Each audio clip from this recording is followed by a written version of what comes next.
And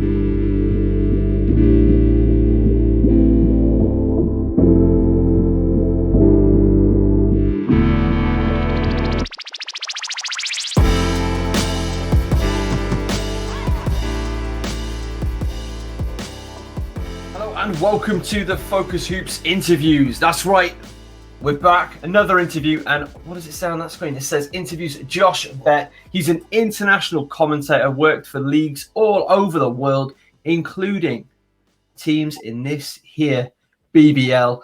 And now you may have heard this. Rumor has it, son of a legend. He won't let you forget it. That's just a joke.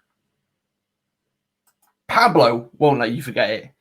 I think is closer to the point. Josh Bett, welcome to the Focus Hoops Podcast. How are you this evening? Thanks, Darren. Thanks for having me. Just got out of work. So it's a Friday evening where I can relax. And when I knew that we were doing this, I thought, boom, let's do it. It's going to be a lot of fun. So always happy to be on Focus Hoops. Oh, there we go. So shall we start there? Shall we get the, not elephant out of the room, but the basketball legend father out of the room just for the moment? Of course, son of legendary BBL coach Mick Bett. And just how was it growing up with, or that being your upbringing, being around basketball at a high level from an early age? It's a funny one, because when I was really young, probably the earliest memory I've got is probably the age of 4. And the cabinets were always full of Pontel videotapes of the NBA. You know, there was always basketball going on. And then it was one night, I think my grandparents come around, my Italian grandparents, and we hadn't seen them in a very long time. And we were living in a place called Yateley near Bracknell, where he was coaching Thames Valley Tigers.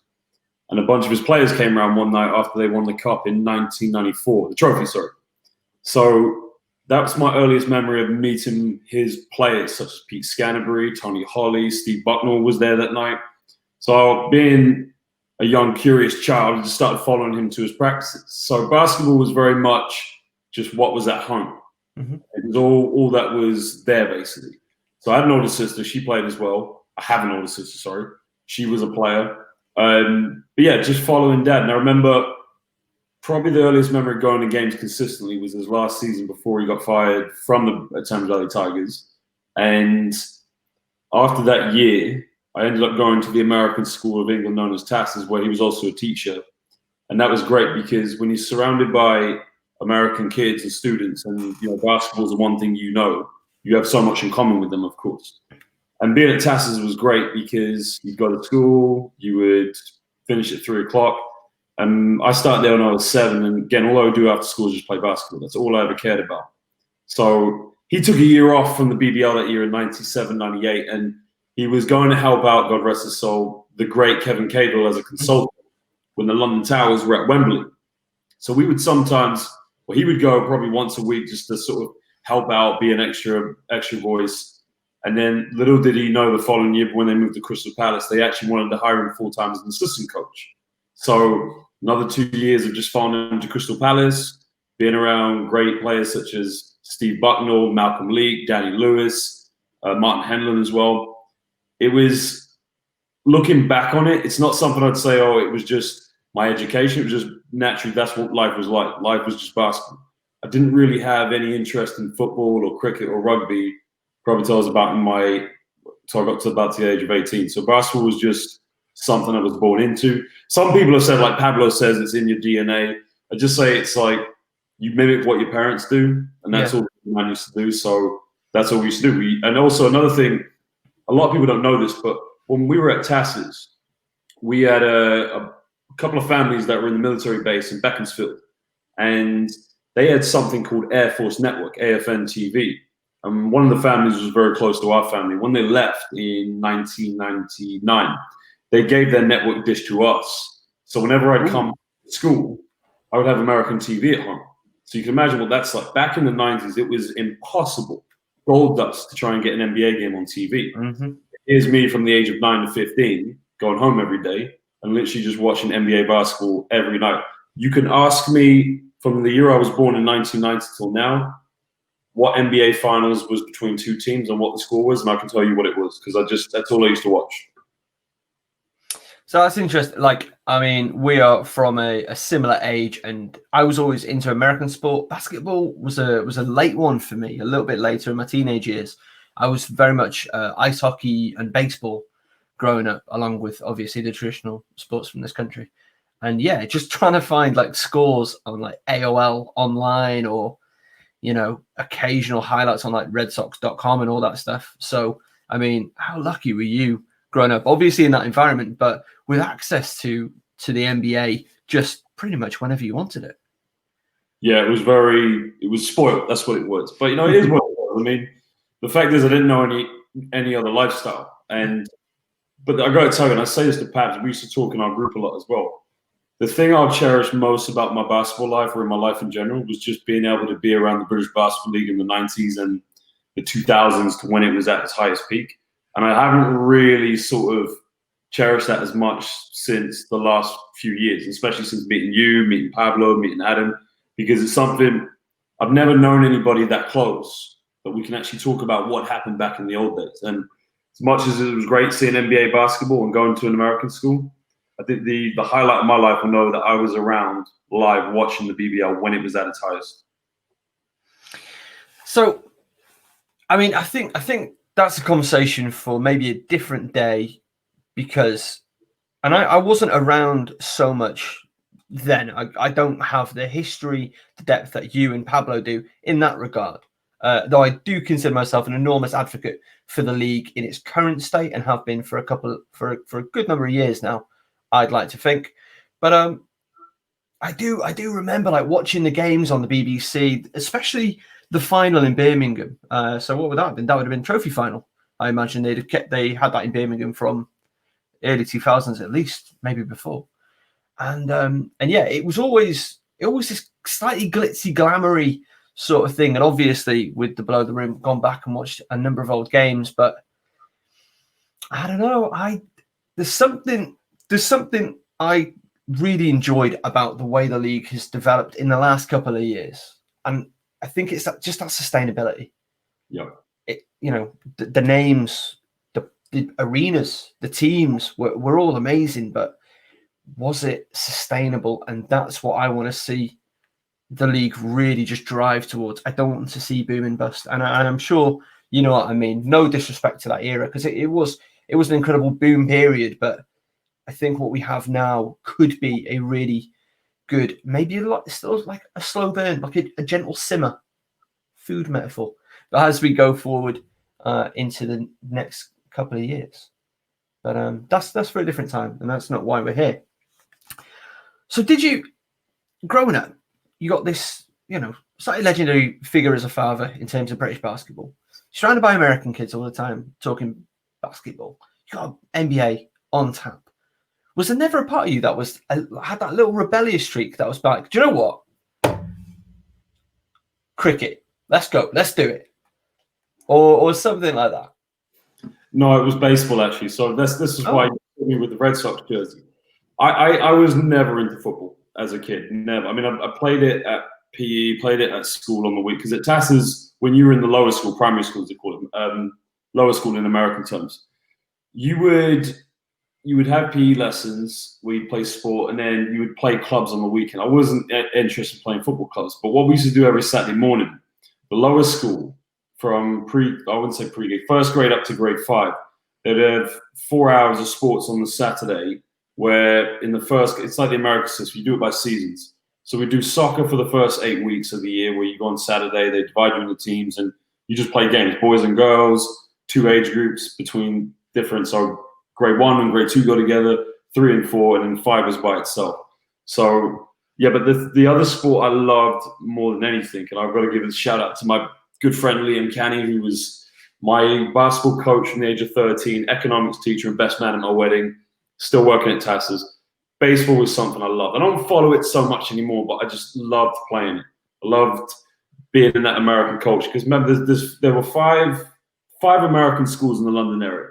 TAS's, ACS, there's 3 of them. One I work at right now, which used to be the American Community School, but they changed it into international format.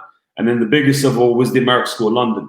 So playing them in sports was great. Playing them in baseball was a lot of fun, because you go there, you just it's just a great sport to play. And I know a lot of English people will laugh at it, but cricket, it's never. I mean, I like to play it now and watch it now, same as rugby. But if there was another sport I wanted to play, it was baseball.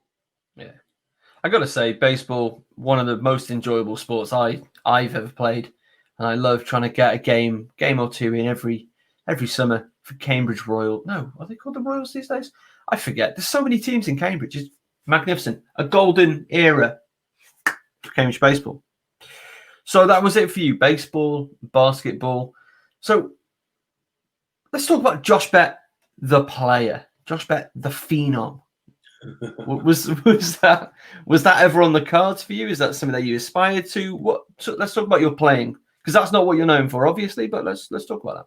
That's all I cared about as a kid. Yeah. Funny enough, I don't tell many people this, but 3 players that played on the Great Britain Olympic team were people that I knew from a young age, very, very close to and played with. First one was Danny Clark. Danny Clark's parents, his father Mark Clark and his mother Ella Clark, and my parents went to university together. Danny Clark's father is my brother's godfather, so they're very close. I've known the Clark family before I even knew basketball, because we always used to have family gatherings. So I've known Danny for as long as I could know.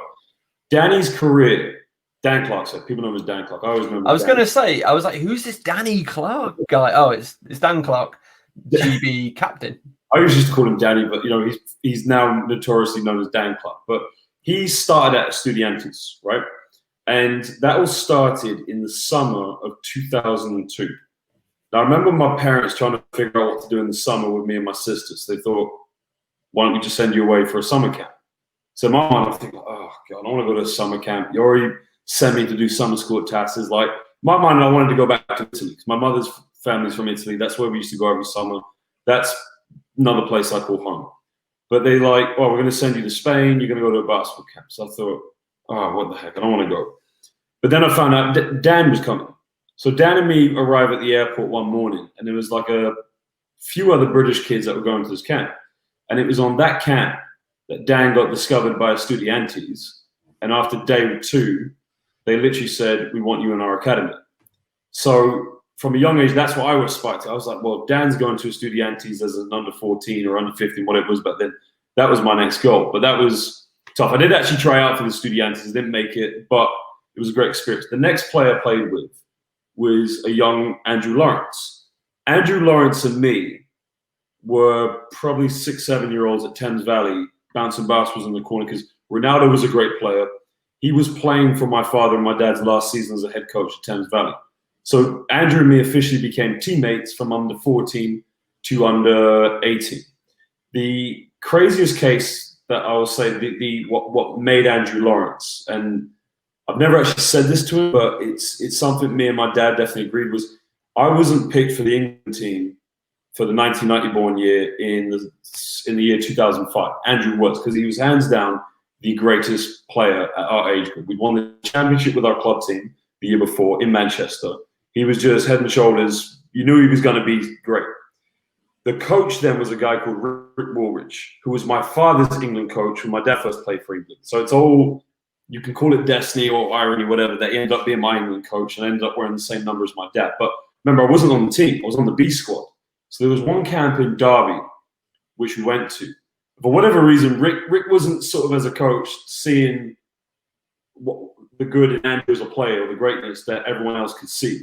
Rick was very old school, PE teacher like, very stern, do things my way, be respectful. And it's not that Andrew wasn't. Andrew's the nicest person you'll ever meet. But for whatever reason, Rick just made the wildest decision to say, okay, Andrew, I'm going to put you on the B squad. And then out of nowhere, I did have a good camp that time with the B squad. We played a club game. I did actually play well. And then I had a meeting with Rick the second day, and he was like, look, this is what you got to do to get better. This is what you got to do to improve. And then we had a game that night with the B squad to play well. And the next morning, he's like, oh, by the way, I'm bumping you up to the A squad. So I'm thinking, oh, boom, like, I'm going to be with Andrew. He's like, no, we've cut Andrew. So I was like, so you've just cut the best player, MVP last year. I've got to go back and train with this guy. And the thing is, Drew was never someone to hold a grudge against anybody. Pat him on the back, he said, good job. But he pretty much kicked my ass in every practice. Yeah. So I kept thinking to myself, like, okay, they're probably just bumping me up and cutting him to make a point. And to Drew's credit, he got better and better and better. But for whatever reason, Rick would not pick Andrew to go up to the A team, would not pick him to go to the European Championship. And that is, and I've got a lot of respect for Rick. I think he's a great person. He's a good coach. But that's the biggest mistake from any England basketball coach, to not have picked Andrew Lawrence for that team and to have taken me. But I ended up going. I didn't play much. I was a bench player, but it's always great to say that you played for your country in a European Championship. One of the players I had to guard was Nihad Jedovic, who plays for Bayern Munich, Bosnian international. I actually still talk to him today. It's quite interesting. We have a bit of a laugh about when we played against each other. So, yeah, the final player. So I've talked about Andrew, talked about Dan Clark. Was when my dad went back to Thames Valley in the 2002-2003 season, a year later, in 2003 or 4, they were training at Tass's. So by this time, I was in middle school. So I'd finish school, do a practice, and then do some homework, and then I'd go to the gym and watch the guys practice. This tall 6'8" kid walks in the gym. When I say skinny, he had the longest arms in the world. He just looked awkward, right? And he was very quiet. So my dad said to me, "Oh, go shoot some shots with him while we do the drills." Sometimes I do the drills with the Tigers. It was great. And this guy, for like a whole month, never said a word. Tasses used to travel to Brussels to play St. John's International School, American School, International School, Brussels. This tall, skinny, awkward kid came with us, sat with me on the bus journey off the ferry through France. This tall, skinny kid was Joel Freeland. So Joel Freeland was a kid from Farnborough who was at college, or I think he was working part-time. He was 16, 17, was coming to train with the Tigers. And there were talks about him coming to Tassis the following year for when he was turning 17 to 18 for his last year. Well, he never went. He went to Solent. Then he went to Great Canaria. He used to come back to Tassis, work out. And then next thing you know, he becomes the last pick in the first round of the NBA draft in 2006. So I haven't spoken to Joel since 2006, but his just being around him and seeing him come into practice and just he was a great guy. Like I really, as I got to know him a lot better, he was a really humble person. But just working out with him was great memories for me, because it's a chance for me to say, I got to work out with an NBA player. It's a question about Joel at that time. Like, did he have it then when you first met him, or was it a real, like, one of these real explosive improvement stories? Like Zach Wells, for example, he was 16 before he ever really picked up a basketball, and he had this, not quite as, he didn't go to the league, but still has been able to make a career, played for GB, played in, you know what I'm saying? Yeah. Quite that explosive step up. Like, how was it with Joel? When he first started, I assumed he'd played for a long time. When I say he was awkward, just because he was very long, like very tall and skinny, and he was going up against, I think he was up to guard like Tony Holly, Mike New, if I'm correct. But it looked like he played for a while, but I don't think he had actually. He was a good athlete.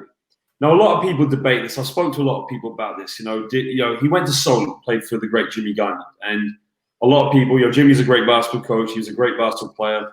But I don't think Joel necessarily gets enough credit himself for putting the work in to improve to get where he was. So in the summer of 2005, my dad was the head coach of the England under-18s, and that team was like a golden age team, but they didn't do very well. Justin Jones-Robinson, Matthew Brandon Manning, Ben Eves, who went to UConn for 1 year, then University of Rhode Island, Joel Freeland. That was a team that really should have got promoted that year, but it was tough to manage those personalities, and I think a lot of those players, their mindset, they knew they were going to be pros. I've criticized my dad a little bit the way he handled it. I think he could have done it a little bit better, but it was a tough situation. But I remember just watching Joel at that time and think the improvement he made in 1 year was phenomenal. He was flying basically. He was good post sense, good how to post up, how to defend, he got physically stronger. And then he went to Gran Canaria. It's almost like he just got better and better and better. So I think he has an appetite for learning, an appetite to sort of see players and listen to coaches. And I just think he needs to get more credit for his development, not so much the coaches around him. Because I've never heard Paul James or my dad say that we developed him. Speaking of Jimmy Guymon, they'll never say that as well. But a lot of people will say, well, this coach or this coach did it. But really, to me, it was Joel's appetite to compete and to learn and to drive himself.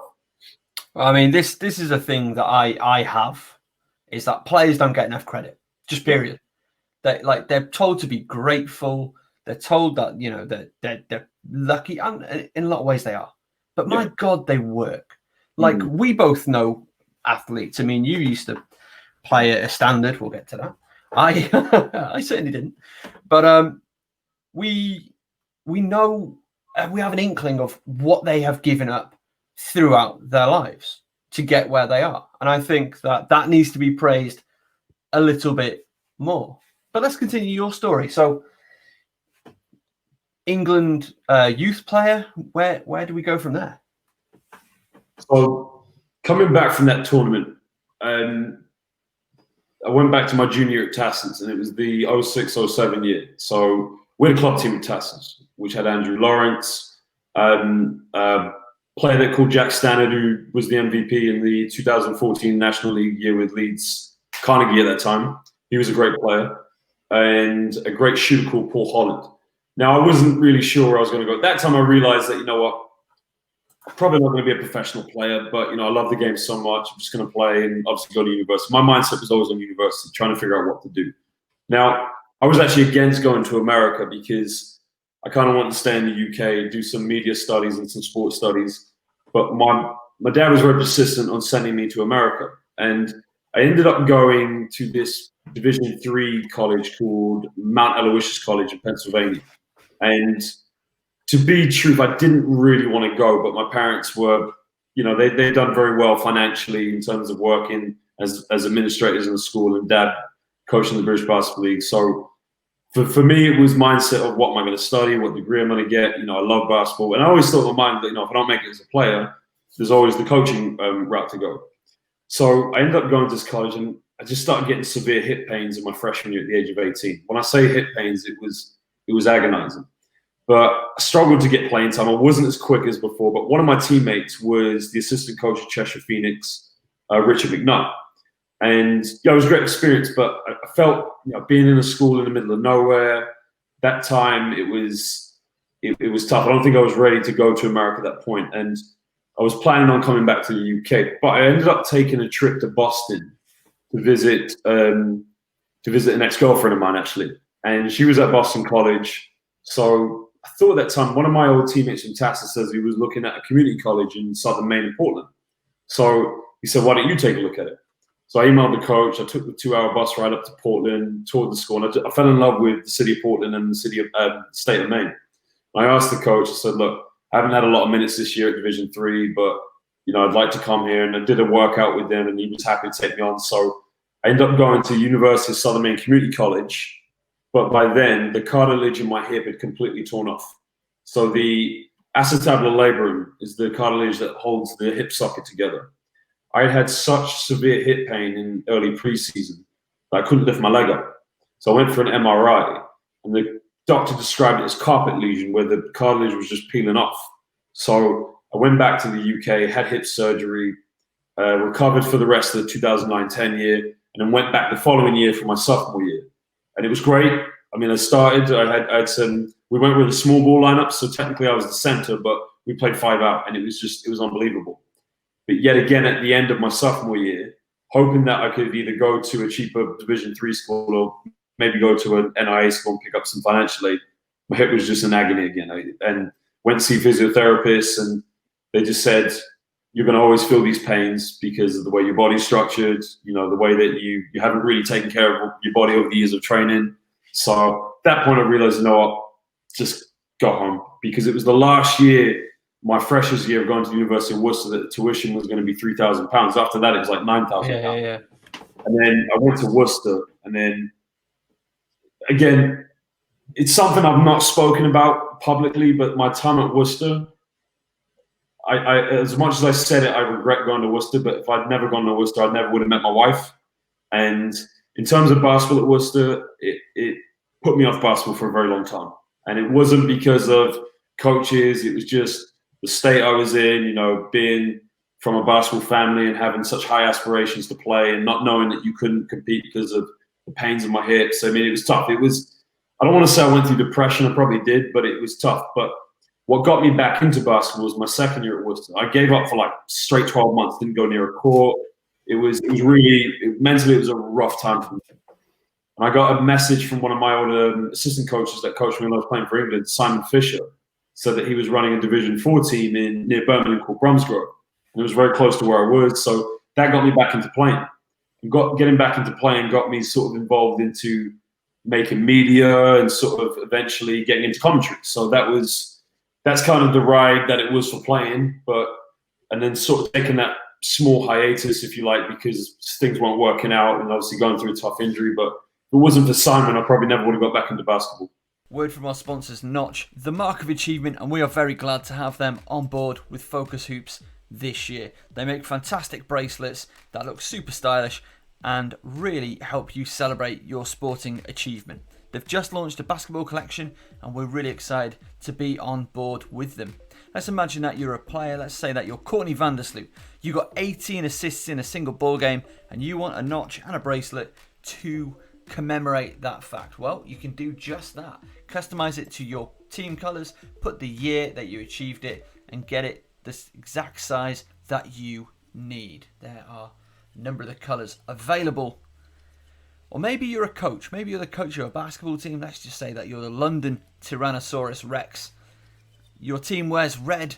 You had the league's most valuable player, the MVP, and you want to celebrate that. You want to award them with a great looking notch bracelet. Well, you can do just that. And you can get it saying MVP on the notch itself. That's the charm. You can get the colour you want. Gold is one that I'd go for if we're commemorating the best player in the league. We could even get the team logo, if it's the Tyrannosaurus Rex, let's say, on there. And present it in a beautiful presentation case. Huge thanks for Notch for coming on board Focus Hoops. So, after your time at Worcester, obviously, we jumped to today, and let me just bring up that title card again. Where'd it go? Boom. International commentator. Thank you. From D4 NBL to international commentator. I just want to know, what is your secret? What was the journey? I've got suspicions about it because I'll always hold up my hand and say, if it wasn't for my last name, I probably would have never had that opportunity. That's very true. And a lot of people have thrown that shade at me, and that's fine. People can do that. I've got no problem with that because it is what it is. But people have said that to you, actually, like their whole chest. It's people have said it as a joke. People said I can't get upset by it because it's not. It is the truth at the end of the day. I mean, my dad has helped me out a lot, and the same goes for Dan Routledge. Dan Routledge is a great commentator, the voice of British basketball. But Dan Routledge is son of arguably one of the best owners in British basketball. He even says in his podcast that he got involved because his dad said to him, "We need a mic announcer at Leicester." So, and I love listening to Dan Routledge, and if anything, he gives me memories of what the BBL was back in the 90s. But in the summer of 2013, one of my best friends is from Taipei, one of my old classmates. And we love that. We still keep in contact to this day. We wanted to become basketball coaches in Taiwan. Mandarin was something I studied in the USA, in the UK, and I wouldn't say I'm fluent, but enough to get by and communicate with. So we had this idea to create a basketball coaching page called In the Zone, which is where I posted all the videos of the BBL history videos. And if you go on that YouTube channel, there's some videos that are in Mandarin, traditional Chinese writing, that have like 200, 100,000 views because we were making videos of just basic coaching, how to dribble, how to shoot. And the YouTube channel just after 4 years picked up something like 17,000 followers. But the hassle of making those videos was tough because you have to pay a translator. It was tough. Also, at that time I was training to be a teacher. So my dad kept saying to me, keep making more videos because contacts of him in media, especially in the basketball media and commentary, were using them either with contacts or friends. So I've got a suspicion that the fact that I was doing that YouTube channel, built that YouTube channel, it got the attention of some people to know that, oh, he does basketball media, basically. I was going to London Lions, doing highlights for the Vince McCauley in the 14-15 season. But the Basketball Champions League, how that popped up was the former director of media Fiba is a guy called Paul Stimson, and a guy that's helped me out a lot. He's mentored me a lot. And I've known Paul over the years. I've sent him some media work that I've done. I never thought I could be a commentator. And he emailed me after my parents had moved to Canada. He gave me an email one day and he said, would you like to commentate for the Basketball Champions League? And immediately it was a no-brainer. But funny enough, 2 years before that, my dad was commentating EuroLeague, Women's EuroLeague, a lot of FIBA tournaments, and he actually got me the opportunity to commentate a women's EuroLeague game in 2014. I think it was like Fenerbahce versus, I can't remember the name of the other team. Now, I was a bit nervous because I thought, like, I'm not up for this. And I go back and listen to the game sometimes. It's quite funny because you could tell how nervous I was, and it didn't sound great. But I didn't think after that I was ever going to be asked to commentate again because it was dreadful, basically. But I remember going to the studio, seeing Lloyd Gardner, seeing Mark Clark, Jeff Taylor, and it just felt great to be amongst those guys. So I didn't hear back for 15 and then 2016, and then eventually Dad moves to Canada. I get this email from Paul, would you like to commentate Basketball Champions League? And that's kind of how it began. And I'm going to tell you that when I first started the Champions League, I wasn't great. I was very nervous. I was very inconsistent. And I think over time it took a bit of practice, and I think I personally got better. But what I will say to anybody can be a commentator. The only obligation you have as a basketball commentator is it's your duty to make sure that you share your passion for the people that are watching it. That's the biggest thing. And if it's something you want to get into, I've had a lot of people ask me, start doing it with your local clubs. Whether you live in Nottingham, do it with the Nottingham Hoods, or whether you're in London, do it now. Anybody can do it. And send your voice, your audio clips to whoever, because anybody can be a good basketball commentator. Yeah, I mean, I second that advice, absolutely. It was Niall Gray that finally gave me the big push to, why aren't you doing it? Go, and you've got clubs local, you've got Cambridge Cats, you've got Anglia Ruskin, you got the Cambridge Cats women's team who are playing local league. Go commentate. And that's what I did. I went with a little dictaphone and just recorded it for literally nobody. I think I chucked them on the internet. Like, they may have got 4 listens. Thanks to you 4 people. Anglia Ruskin. I spoke to Matt Harbour, who's still their head of basketball, a very successful coach with Loughborough as well, and Leicester Riders before that. Check out that podcast. And yeah, started recording audio, give it to him. He'd put it over the game tape, and the women on the team, the girls on the team, they got a bit of a kick out of it. They kind of enjoyed it, and I commentate now. Can I say what I like about you and I like about WNBL? WNBL back soon. Focus Hoops. You know where to find it. Sorry, go ahead, Josh. Just got to plug some things. When I say it's very tough for people to be able to be as ecstatic and as loud. Not everyone's the same, but one thing I like about what you do, Darren, is you're very knowledgeable about WBBL. You're also very knowledgeable about the Lions, and what I like is you're very good at going with the motion of the game. But one thing I love about Niall Gray is Niall is very knowledgeable about the history of basketball and everyone's got their different skills and talents. If you think one thing about Niall, going back to Darren Routledge, is Darren Routledge probably knows every single stat of every player, every team in the history of British basketball. And that is why he's the voice of British basketball. Take Pablo. Pablo, I think his biggest skill as a commentator is he's very good with stats. He's good with numbers. He analyzes everyone. That's not something I'm very good at, but everybody's got their different niche. And like I said, I would love to call a game with you. I'd love to call a game with Niall. I think it's something we should look to do in the future. Yeah, I'd absolutely love to call a game with Niall in particular, because I'd learn so much. Because like I do, and obviously yourself, obviously Pablo as well. Because I think that would be really interesting. Because I like Pablo's style. He's really understated. Yeah. Sorry, this is Pablo Plymouth Raiders. No, that's wrong. Plymouth City Royals. Sorry, let me get that correct. Commentator, and I like his just like kind of just goes with the and I know a lot of people do like his style, so it'd be interesting with me getting all shouty over the top of it and you putting on your COD American accent over the top of it. Now I've got to we have to talk about that, because I text you unknowingly. I mean, I knew it was you, but being like, oh, this guy in the GB game, he's missed a great opportunity for a really dumb call. I forget exactly what it was. It turns out it was you on the call. I had to listen to it like 3 times. I was like, oh yeah. So let's come on. People want to know what's going on with your accent in the nicest possible way. I mean this like from the heart, with love and respect. Explain it. Yeah, again, it's funny because I didn't get this question until I did the first ever London City Royals game. And I think I fought back with the guy on YouTube about this as well, because he commented on the YouTube game. He says, oh, the commentators obviously deliberately trying to sound American.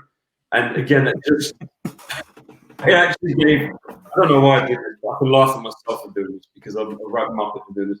I actually then argued back with him and told him the reason why, and I should have just been like, okay, fine. But the thing is, it's weird because when I was at Tass's, right, international school, I had friends from all over the world. When you speak with friends from all over the world at an international school, there's a generic English everyone speaks with, and that's the culture of what the school is.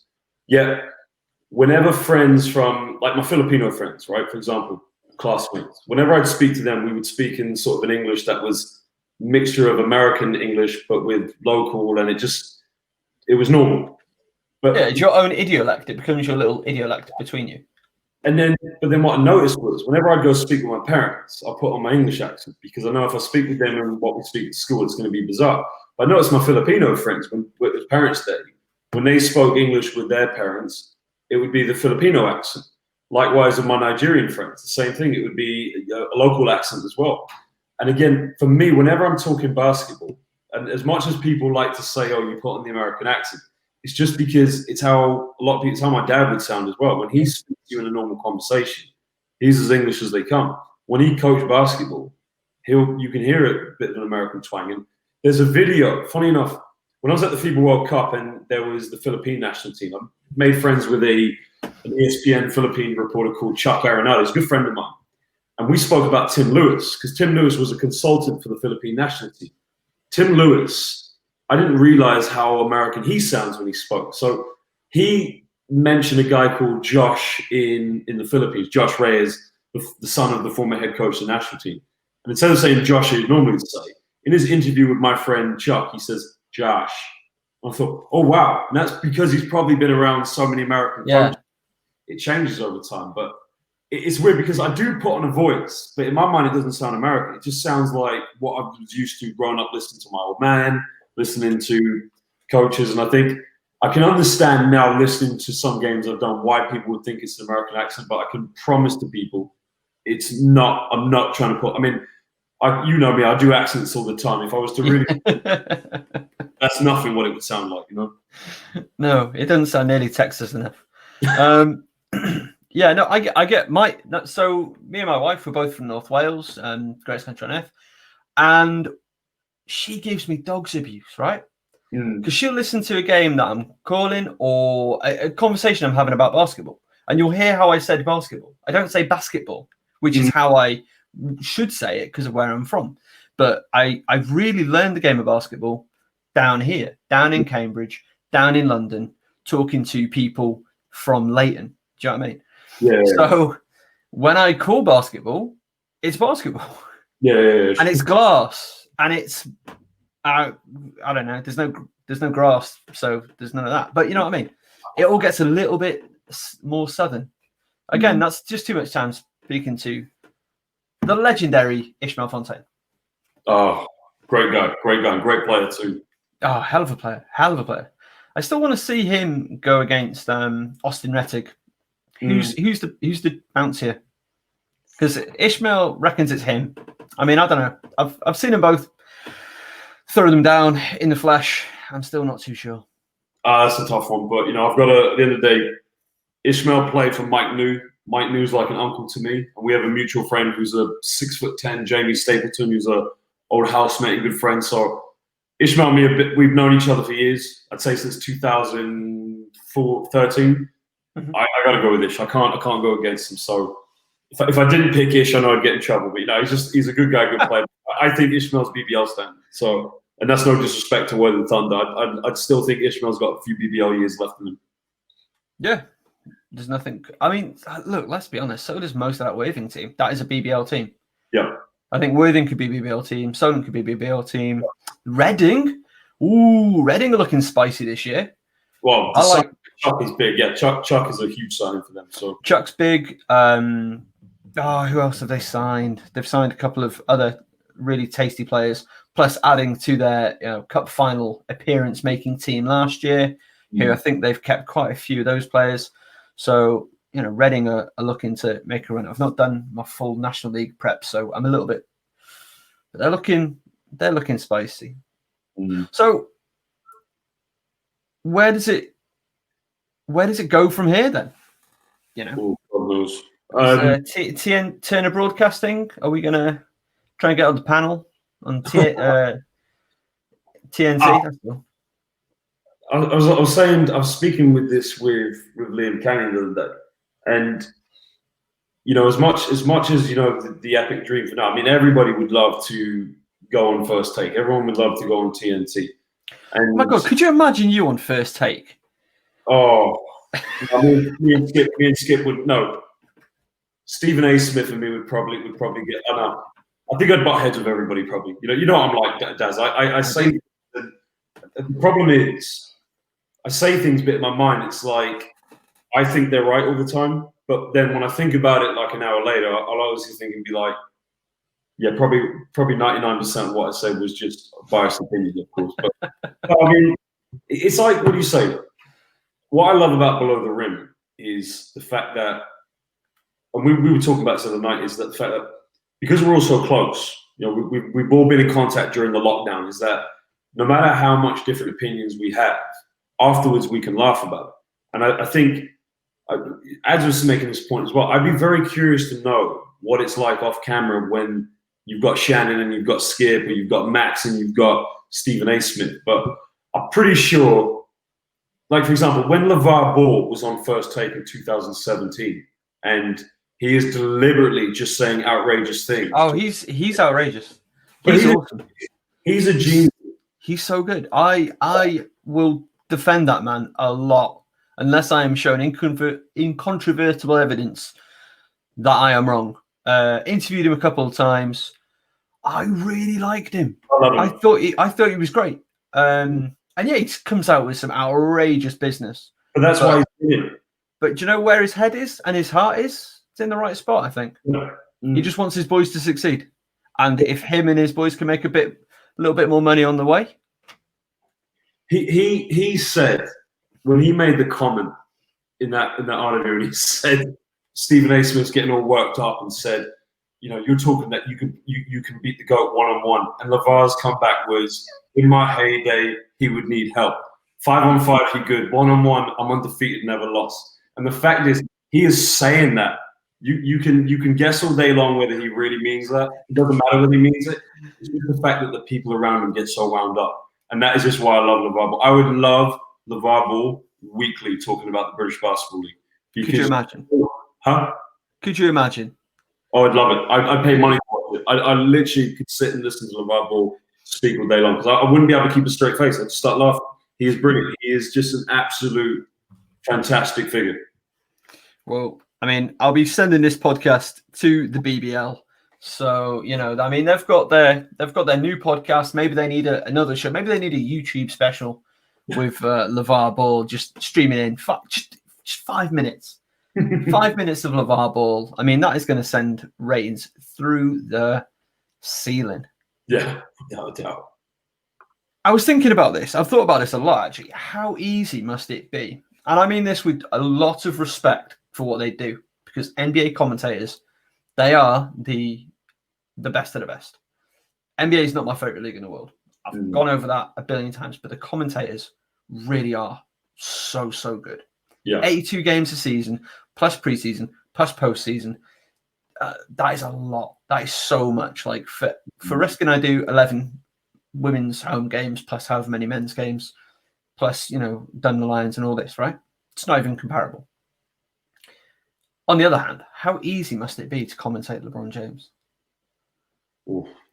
I mean, like, just when you think about how well he plays the game, just could you imagine calling I don't know if you ever have. Have you ever called a LeBron game? No, not LeBron game. No, I'm trying to think anyone's even close to that. Nikola Jokic would probably be the closest, or Luis Scola, but no. I think I'd probably get too excited. I think the mics will probably break, because you just get what a great player he was. And the thing is, it's like not only a great player now, but I felt like he was part of my childhood, like Kobe Bryant, because growing up, idolizing him, of course, but it'd be something I'd love to check off. Probably it will never happen, but if it were to happen, it'd just be something I'd be proud of for the rest of my life, Yeah, of course. But it would just be, I don't know. I feel like, and I could be completely wrong, because you're going to feel a lot of pressure, obviously, a lot of stress. Like, you've got to get this right. Because that is, I'm going to, arguably, the greatest player who's ever played the game. Yeah. We will see. We'll can't be bothered with that conversation the other day. So we did the Focus Hoops live show with myself and Kaz watching Game 2 of the WNBA Finals. It was awesome. But the first question in the comments was, is LeBron the GOAT? It was like, all right, women's basketball. Let's dive in with that. It was a good chat, though. That was good. But yeah, so you've obviously got that pressure, but the things he does is just effortless, or looks effortless. That's going to make life quite easy. So who's the most fun individual you've ever commentated, do you reckon? Oh. Fun player, not on a personal basis. We're not throwing shade here. Everybody's fun in their own right. That's tough. But the team it's always a privilege. When we were the first FIBA World Cup qualifiers and we were covering those games, we always got a list of games we were going to do. And I was quite surprised to see how the Great Britain game. So for me, the most proud moment I've had as a commentator was probably commentating for Great Britain. And it's hard because you have to make sure that you're not being biased, of course. You have to make sure that you bring that passion equally in. I feel like I've done a good job of that in most games I've done. If I had to say the most fun player I've ever had to commentate, that is a very tough question. I'll tell you what it is the Italian national team at the FIBA World Cup. And it's different when you go to a live event because you meet these players that are just superstars. They're like legends in their right mind. I'm having a brain freeze right now. Gallinari, for example. Oh, yeah. Who's the one that played for the San Antonio Spurs? Bellinelli. Not to mention as well... Gigi Datome, come on. You're missing out the legend. Come on. He's one on the list, right? And everybody else is like 3 down. Come on. I shouldn't forget that because he's on my cover photo on my Twitter page. But the thing is, when I met these players, I was in such awe of them. I spoke to them in Italian. Obviously, my mum's family being from Italy. And they were just such great people. They were just very kind. And we remember speaking with some of them about which football teams in Italy they supported, but more so than the connection of being half Italian myself, but just watching these players play against Serbia. That was the greatest game I ever called, Serbia v Italy, because it was very much even until about the third quarter. And then you can't deny the brilliance of Serbia with players like Nikola Jokic, Milutinov, Milic, and not to mention them having a great coach as well. They were just head and shoulders better. But then you had Argentina coming. You're very familiar with Argentinian basketball. And just seeing players like Gabriel Deck, who I'd covered in Americas, Luis Scola, Campazzo as well. It was great to be able to call a live game and seeing these fantastic basketball players in front of me. But I've done a few USA games, and one player I completely forgot I commentated him playing was the bald mamba. What's his name for the Lakers? Caruso. Oh yes. Was that when he was? That was when he was G League then, wasn't it? Yeah. When he was a defender. Yeah, he was playing for USA in the qualifiers. I did 3 USA games, twice against Uruguay, once against Mexico. And I think it was and a Puerto Rico game as well. I think the Mexican game was remarkable because they'd lost to Mexico, and it was all going off on social media. Mexico winning, but Caruso played in one of them where again the USA was struggling and they won't get anything going. But he went on the fast break and he just absolutely threw a dunk down. He was like the least player likely you would see to do it, but he had such a great game. And I remember going through my prep and looking at his stats and reading things out and thinking, oh, he's a decent player. Like, I wonder where he'll end up in Europe, of course, because he was in the G League. And then he's like coming off the bench playing for the Lakers. I thought, oh, that's the guy I covered in the game. But yeah, he was exciting. Just watching him play for USA at the time as a G League player, he just reminded me of a very tough as nails defender, as you mentioned, but an exciting player to watch because he just played such a high tempo. So it would be between Caruso and going to the FIBA World Cup with Italy and Serbia. That would be probably the most fun I've had as a commentator. I think the most fun individual I think I've commentated is Boy Touch. Who, sorry? Boy Touch, played for the Lions last year. Oh, yeah, always good, yeah. That guy can just elevate on people like that. Yeah. I was just crazy. And I'm not one, right? Because again, I really enjoy women's basketball. I hate saying the phrase women's basketball, but right now I don't know of an alternative. Yeah. But yeah, I absolutely love the women's game. And I'm, when people are like, yeah, but they don't dunk. I'm like, who cares? Because look at the rest of the game. It's awesome. And plus Britt Griner, But yeah, no, dunks are quite fun sometimes to commentate. And I forget this until I commentate a men's game and somebody launches one down and it's like, oh yeah, this is exciting. I still think we criticize defenders for getting dunked on if they're like actually putting in the effort to try and do something. But again, I didn't grow up exactly in that culture. I got to be honest with you as well. I remember speaking to, I don't want to say anyone's name, but a prominent social media member in British basketball. And this person's saying to me that when you have amazing dunks, it's great for highlights, it's great for sort of getting content out there. Unfortunately, it's the poor person who's getting dunked on. And even like, being around Andrew Lawrence, I never saw Andrew Lawrence once jump up and celebrate one of our teammates dunking on somebody, because as you said, to us, it was about playing basketball the right way. Having my dad, Ronaldo, and Julio Politi as our coaches, dunks are great, but I never found something to just really get excited about. But when you're a commentator, obviously, that's what the fans want to see. They want to hear that. Oh yeah, and obviously as a commentator, you match what you're getting in the gym. Sorry, carry on. No, that was it. Basically, just saying, like, I'm totally with you in the sense it's dunks are great, but when you're a big fan of the game, Pablo's a big fan of the game, Adam's a big fan. We don't often talk about dunks in our talks, do we? I mean, it's just not as great as they are. They're the last thing I'm really gonna I've never watched a dunk contest. That's one secret about me. Never. No, I don't think I have. To be honest, no. I don't care for them, except for like I've got the T-shirt of the what is his name? Brown. His daughter played for Connecticut Sun. Played for the Celtics. Anyway, I've got his T-shirt of the no look dunk where he pumped up the Pumas. Yeah. I bought that T-shirt for $3 in Boston on my honeymoon.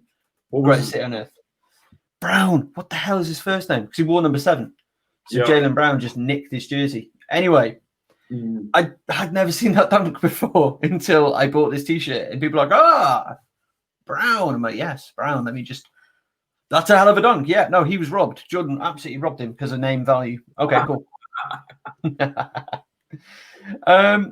So we've spoken about your favorite places to commentate. There's a couple of like stock questions I go for with players, and I suppose you've done a bit of both. So let's just go through them. First off, what's your condiment of the year? When you say condiment, you mean that's like sauce on some food. Oh, we're back to food chat. One my wife brings back from Vietnam. Well, not anymore. We can't travel, but there's one called I can't even know. It's a Vietnamese name, but it's a mix of sriracha with some local Vietnamese spices. So we use that quite a lot. If it's a kebab, I've got to go with the garlic sauce. Okay, all right. Gotta go with that. I like that. I like a considered answer for that. It tells me about a person. Hey, if you're a what they call not a consultancy person, what they call those people that hire people for jobs. Ooh. Yeah, whatever. Anyway, use that question in your job interviews. I'll tell you about the person. Where's the favorite place you've ever played basketball? Like, if there was a place where it's like you can go and play there again tomorrow. It could be anywhere. Take this question how you want it. It's got to be my home, Tasses, because you got to remember when I was growing up, I spent every day at my high school, the Tasses basketball gym. It's it's not big, but it's a very traditional American style basketball court, and there's some highlights I keep posting online that I've got on my YouTube, and I've sometimes put on Twitter of playing basketball there. But now that I don't work there anymore, and I never wanted to leave Tasses, but now I go back and coach there with ACS. It's always great going back into the gym knowing that I more or less one night even slept in there because we used to live at Tasses and I was shooting one night till 3 a.m. We had some great games for the school. Great games for England camp training. Great games with watching Tigers. I mean, Vince McCauley's been to that gym because he played preseason when he was at with his Milton Keynes team, and obviously with Andrew Lawrence. So probably the most spectacular was the stadium in Portland, Maine, where we sometimes used to play our university games that had 15,000 capacity. Is that where the Red Claws play? No, Red Claws play in a different place. They play in Providence, don't they? Sorry. Yeah. I always wondered why the Red Claws didn't play in that big stadium, but it's called the Maine Civic Center. And we had a rivalry with Central Maine Community College, and we would sometimes play there. And I never understood why the Red Claws played there, but we might have got, I think, lucky 400 people that night. It was great. Like, it's just, I never had the experience of playing in an arena, if you like, but I'd always have to go back with home. Home is great because now I go back and coach there. I'd probably like to play an alumni game there one day, but with obviously everything that's going on, it doesn't look like it's going to happen anytime soon. But always hopeful. So, I mean, come on, you're not that old. What about favorite place that you to commentate? Maybe there's a gym. Maybe it's your home office. I don't know. So usually it was always from a studio. And then obviously going to China was great because, again, just being in an arena and that actually being full that time. But probably the most nostalgic moment I've had commentating was going back to Crystal Palace to do London City Royals games because not only because I was there as a ball boy and helping just being a fan and when my dad was the assistant, but that's when my dad's basketball career started. When he was, I think it was 17 or 18, that's when he first signed his first professional contract. And him and my mother got married when they were very young. They didn't really have the young person's life of going out because dad was they're always working basically. But Crystal Palace is like the Mecca. It is pretty much the Mecca for British basketball. People will argue that. But for me, more than anything, it's just everything that I'm involved in basketball as a fan, as an advocate, as a commentator, as a former player, as a youth player. It wouldn't be what it is if it wasn't for my dad's time at Crystal Palace because that's how he fell in love with the game of basketball. He grew up in South London. So to go back and commentate it, I did it voluntarily. I did it because Lloyd was coaching, Andrew was back playing, Nate Lucas was there. We'd spent time at the FIBA World Cup when he was with Angola. Yeah. Just great to be back where the seeds were, where everything, the genesis of my family in basketball. So I know it's tough to put a British Basketball League team in Crystal Palace, as we've seen. It's not the easiest area to get fans to go to. It's a tough place to get to. Like I commentated one game there, and it was a tougher journey than I've taken pretty much going anywhere. That sounds bizarre because it's in London, and I'm an hour outside of London, but it was still that is tough. But sorry. No, you're right. 100%. It's not easy, but for me, it was just like I video called Dad when he's in Canada. I think he was actually going to a Raptors game and he's rubbing it in my face like, hey, look at me. And I was like, well, I'm here where it all started. And his face just completely changed. It was like, that's home for him, So sometimes I go back to scrimmages at Crystal Palace with some friends, and it's always great to go there because, as I said, for me as a kid, I remember wearing the yellow and the black and being challenged to a game of one-on-one by Matthew Bryan and Manning and just declining that very quickly. And just being around these pro players that were close to being in the NBA and obviously that being where my dad's career started, it's always great. And I really hope that someone actually does put a team back there one day. But who knows, I think that's pretty much all of it covered, really. Have you got anything that you want to plug or got anything that I've got a book out? I always ask this. I don't know why. Have you got a book out? No, I'm just going to start learning Japanese now. So my wife and me are going to do it together. So I promised her we'll go up and do an hour tonight. To be honest, I don't think I will. I think she'll do it, and I'll just pretend I'm listening, and then I might put some blue bloods on. I got to stay up tonight to watch the Lakers win another championship tonight. So I was a bit. As much as I'm not, if I had to pick one NBA team to follow, I'd probably have to be very honest with myself and say it's the Orlando Magic because as a young kid, that was all the jerseys I used to have. But to be honest, I've got a soft spot for more for players. But if I had to pick another team, it would be the Pistons. But to be honest, if there was a team in the East I wanted this season to see get to the finals, I'll go with your team, the Celtics, because the Celtics are I love the way they're playing right now. But I can't see Miami coming back. I mean, they might win tonight. No. No, it's over. I can't see them. I can't see them pulling out tonight. I mean, good for them if they do. But for me, the Dragic injury is an absolute killer. Yeah, it's a killer. Yeah, and Bam was injured for a part of it. And he's on fit now, but I think that Miami team will be deadly. But everyone's talking about Brooklyn. But to be honest, we talked about this. Celtics have got to sort it out. And I was reading today that they're talking about trading Tate for Pascal Siakam. And I'm thinking, who? What? No. That's outrageous. Who said this? It's a friend of mine who works in media in Boston. So he said, please text your friend. And usually when he hears things at work, they come true. Because he told me back in 2016 that Kyrie's going to be in Boston. I said, get out of here. And then what was it, 6 months or 7 months later it happened. So I'm hoping he's wrong on that one because I don't want to see Tatum. I like Tatum for Pascal Siakam. Pascal Siakam's a fantastic player, but I mean Tatum's in like the Doncic category of like the elite. And I mean, how highly I rate Luka Doncic. Yeah. He will be, if everything goes as it should, and he doesn't even need like the S rank of careers. Yeah. He just needs to have like the above average for where he's headed, and he is going to be the best European player who's ever played the game. That's just a non-negotiable for me. We're not having this conversation. No, because we don't have the time for it. True, that's without a doubt true. I mean, he's already set records as like the youngest player to score in his debut of points in the playoffs with 42. I mean, they play the game in the regular season against the Lakers. I just expected the Lakers to come in and roll Dallas. So Dallas had some injury issues, but they were inconsistent. They've been a funny old team these last 2 years, haven't they?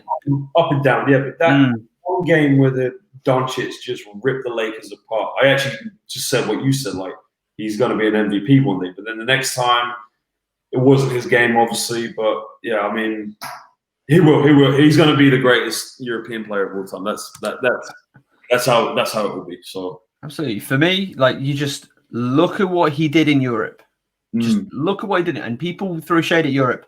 They're wrong to do so. Yeah. Just look at his career. He was doing that against grown men, and he was 17, 18, 19. Outrageous. Disgusting, some might say. And they'd also be wrong. Well, I think that is all for right now then. Josh Bett, thank you so much for joining us on the Focus Hoops show, the Focus Hoops podcast. I'm not entirely sure what we're going to call this, to be frank with you. But Josh, thanks so much for joining us, mate. Thanks a lot, Darren. Thanks for having me. And get more on our podcast because the league is coming back for the British Basketball League, so we'll have lots to debate about. So. Our league starts on the 31st, I think. I'm buzzing. I'm really happy. As soon as I read that tweet that it was coming back, I felt finally that's a huge plus because I said this to somebody the other night. Basketball in this country doesn't conquer and divide. It brings people together. Fans, players, you name it. And that's no shade at any other sport. I mean, football's a very tribal sport in terms of fans. Yeah, we know that. And that's no shade. You can be very tribal as long as you're not politically incorrect or anything. But I've never seen that in any years I've watched British basketball. So I'm excited. I'm buzzing about it. So, mate, it's an exciting time. WBBL, the BBL is coming back. The WNBL is back on the 17th. So that's next weekend. This weekend, we've got the Lynch Trophy. You've got the 3 bubbles still going ahead in the National League. So basketball's back. And, and all of the women's stuff in Europe as well. It's all kicking off. EuroLeague's back. It's just we're getting a bit more normal, and we've got to celebrate that. All right, Josh Bett, I'm going to leave you be. I'm going to let you go. Again, thanks so much for your time. Thanks for joining us this evening.